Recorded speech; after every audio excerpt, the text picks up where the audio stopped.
nyt nipussa taas sitten. Harmitus, mulla ei ole noita öljyjä nyt.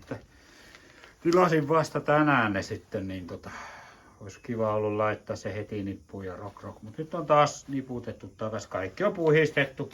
Todella epävarma olo, kun ei löytynyt mitään vikaa. Että otetaanko se uudelleen sieltä pöydälle jossain vaiheessa.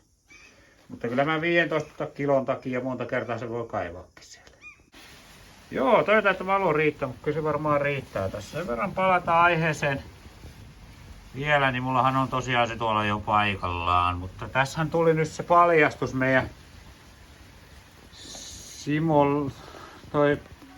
Simolan Mikko sanoi, että se siinä oli se yksi siihdepala pois. Semmonen pikku paljastus tuli, niin mä mietin, että pitäisikö mun se ottaa vielä kuitenkin pois ja laittaa se sihti sinne sitten. En tiedä.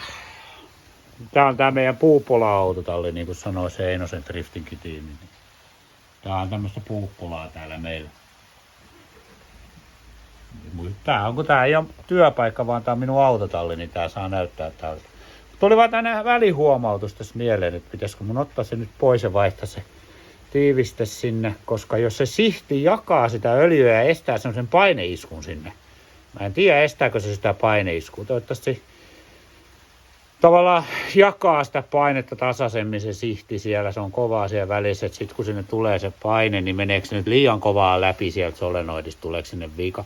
Mutta mä mietin sitä vielä. Mä kerron sitten teille. Voihan se olla, että mä kokeilen sen nyt, kun se on kerran paikallaan, koska mulla on tarkoitus edelleen vaihtaa tuonne kerran öljyt vielä. Ja voisin vaihtaa kyllä suodattimen, koska suodatinkaan ei maksa paljon. Tehdään tässä nyt semmoiset, että taas 100 tonnia. Ja sama nyt varmaan hyssykään nyt tehdä tuon hihinahomman tähän kanssa.